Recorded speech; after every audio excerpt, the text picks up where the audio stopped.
మచిలీపట్నం భాస్కరపురంలో మరోసారి ఉద్రిక్త పరిస్థితులు నెలకొన్నాయి. గత వారం క్రితం భాస్కరపురం సెంటర్లో జనసైనికులు ఏర్పాటు చేసిన జనసేన పార్టీ జెండా దిమ్మను టౌన్ ప్లానింగ్ అధికారులు తొలగించారు. నియోజకవర్గ జనసేన ఇన్ఛార్జ్ బండి రామకృష్ణ ఆధ్వర్యంలో జెండా దిమ్మి తొలగించిన స్థానంలో శనివారం మరో జెండా దిమ్మి ఏర్పాటు చేశారు. దీన్ని టౌన్ ప్లానింగ్ అధికారులు అడ్డుకున్నారు. దీంతో టౌన్ ప్లానింగ్ అధికారులతో జనసేన నేతలు వాగ్వాదానికి దిగారు. ఆందోళన చేస్తున్న జనసేన నేతల్ని పోలీసులు అరెస్ట్ చేశారు. దీంతో ఉద్రిక్త పరిస్థితులు ఏర్పడ్డాయి.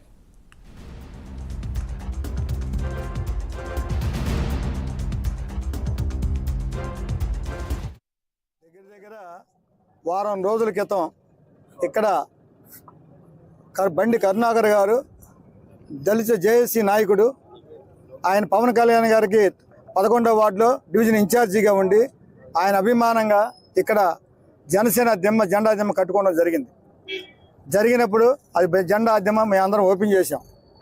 అప్పుడు పోలీసు వారు వచ్చారు. సరే సూచించుకున్నట్టు అధికారులు వచ్చారు, మేము చెప్పాం, వెళ్ళిపోయారు. 2 రోజులు మేము అక్కడే కూర్చున్నాం, వస్తారేమో అని. ఎవరూ రాలా. ఇవాళ 3 రోజుల క్రితం వచ్చి అర్ధరాత్రి కాడ పొక్కలైన పగలు కొట్టారు. ఏమంటే ఏ పార్టీకైనా జెండా అంటే ఏంటి? మాకు దేవాలయం లాంటిది అది. మమ్మల్ని మనోభావాలను దెబ్బతీసే విధంగా, మన జన సైనికులకి పార్టీకి అవమానంగా అవతల అధికారులు వాళ్ళ వెనకాల ఆడిస్తున్నటువంటి వైసీపీ నాయకుల మాట విని వాళ్ళ ఇష్టానుసారంగా వచ్చి వారు రాత్రి పడగొడితే, ఇవాళ మా దగ్గర ఉన్న దిమ్మలు ప్రజారాజ్యం దగ్గర నుంచి ఉన్నటువంటి దిమ్మలన్నీ కూడా జెండాలు కట్టి వాళ్ళు పెయింట్లు వేసి ఓపెన్ చేసుకుంటా మొన్న పడేసినటువంటిది మేము కడుతున్నాం. కొత్తగా కట్టినటువంటి దిమ్మకి పోలీసు అధికారులు అలాగే మున్సిపాలిటీ అధికారులు వచ్చి మళ్ళా పడగొట్టేస్తాం, కుదరదని చెప్పేసి వ్యాన్లు వేసుకొచ్చి అరెస్ట్ చేస్తూ ఉన్నారు. అరెస్ట్ చేస్తారా, కాల్ చేస్తారా, అది మీ ఇష్టం. మీరు ఏది న్యాయం అనుకుంటారో అది చేయండి.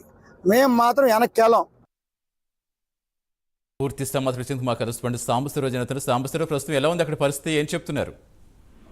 సతీష్, మన కృష్ణా జిల్లాలో చూసినట్లయితే మచిలీపట్నంలో పేర్ని నాని అనేక రకాలుగా ఏదైతే జనసేన పార్టీని ఇబ్బంది పెడుతున్నారంటూ కూడా గతంలో వాపోయినటువంటి ఆర్కే బండి రామకృష్ణ ఈ రోజు ఏదైతే ఉందో గత 4వ తారీఖున జెండా దిమ్మకు సంబంధించి ఆ జెండా దిమ్మన నైట్ అర్ధరాత్రి 2 గంటలకి కూల్ చేసిన సందర్భంలో ఆ జెండా దిమ్మను చూసి పరిశీలించినటువంటి అక్కడ ఉన్న బండి రామకృష్ణ అవుతున్నారు. ఆయన ఆ రోజు పరిశీలన చేసి ఏదైతే బాలసౌరి మీటింగ్ వెళ్తున్నారో ఆగిన తర్వాత జెండా దిమ్మను మళ్ళీ పునర్నిర్మాణం చేస్తామని కూడా చెప్పినటువంటి చెప్పిన విధంగానే ఈ రోజున అక్కడికి చేరుకోవడం చక్కగా జెండా దిమ్మను కట్టడంతో అక్కడికి ఉన్నటువంటి టౌన్ ప్లానింగ్ అధికారులు పోలీస్ స్టేషన్ లో కంప్లైంట్ అవ్వడంతో బండి రామకృష్ణ అయితే అరెస్ట్ చేయడం జరిగింది. ఆయన అరెస్ట్ చేసి మచిలీపట్నంలోని పోలీస్ స్టేషన్ తీసుకెళ్ళడం జరిగింది. పోలీస్ స్టేషన్ ఆయన ఇప్పటి వరకు కూడా వచ్చి దీనికి సంబంధించి ఏదైతే జనసేన పార్టీకి చెందినటువంటి నేతలు కానీ కార్యకర్తలు కానివ్వండి పెద్ద ఆందోళనకు అయితే ప్లాన్ చేస్తున్నట్టు తెలుస్తోంది.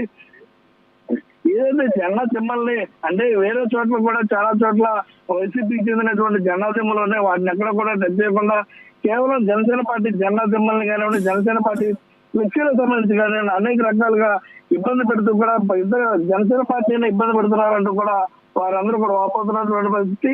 మొత్తం మీద పోలీసులు రంగం ప్రవేశం చేసి ఆయన అరెస్ట్ చేయడంతో ఇంకా మరింత ఈ వాతావరణం అయితే ముదిరినట్టుగా కనిపిస్తుంది. కానీ ఈ సమస్యకి పరిష్కారంగా దొరికేటువంటి పరిస్థితి లేదు. మళ్ళీ ఆ జెండా దిమ్మని జెండా దిమ్మని ఏర్పాటు చేసినటువంటి ప్రదేశంలో మళ్ళీ దాన్ని టౌన్ ప్లానింగ్ అధికారులు కనుక ఖాళీ చేస్తే కనుక మొత్తం 50 డివిజన్లో కూడా తను మొత్తం జెండా దిమ్మలు ఏర్పాటు చేస్తామంటూ కూడా గతంలో బండి రామకృష్ణ కూడా చేయడం జరిగింది. దీనికి సంబంధించి ఉన్నటువంటి నేతలందరూ కూడా ఏకతాటిపైకి వచ్చి జెండా దిమ్మ జోలికి వెళ్తే కనుక బాగోదనేటువంటి సందేశాన్ని మాత్రం అటు ఉద్యోగులకి అయితే చెప్తున్నటువంటి పరిస్థితి. Satish, thank you Sambasivarao.